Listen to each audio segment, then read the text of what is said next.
François-Xavier Diard, Réveille-toi. Je crois que c'est le plus récent d'ailleurs des 4 romans. Il est paru début juin si je ne me trompe.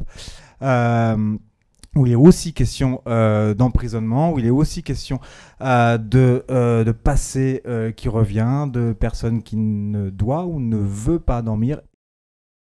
Les choses qu'on raconte dans les romans, dans les thrillers, etc., sont des choses assez extraordinaires, c'est-à-dire avec des personnages extrêmement forts, des situations qui n'arrivent pas, heureusement, tous les jours, etc. Mais pour que le lecteur y croit et qu'on l'emmène, c'est toujours une notion de crédibilité. Il faut d'abord que le début de l'histoire, que les gens ressemblent à des vrais gens, parce que sinon ça ne marche pas. Donc on est obligé, effectivement, de s'inscrire dans le réel pour pouvoir emmener les gens dans l'irréel, voir le fantastique. Si on ancre le fantastique, si on ancre le thriller dans la réalité, on devient crédible, et là, c'est là qu'on a réussi notre coup.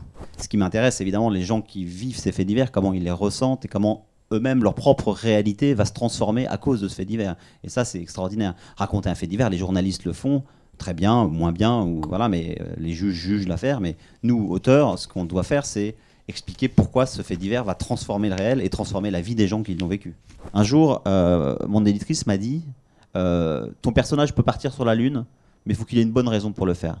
Et ça c'est la grande force qu'on a quand on est écrivain. On peut faire n'importe quoi. On peut faire n'importe quoi à nos héros. On n'est pas limité par un producteur, on n'est pas limité par une partition, par la tessiture d'un instrument. Et la force de l'écriture, c'est ça. Moi, je peux créer un monde.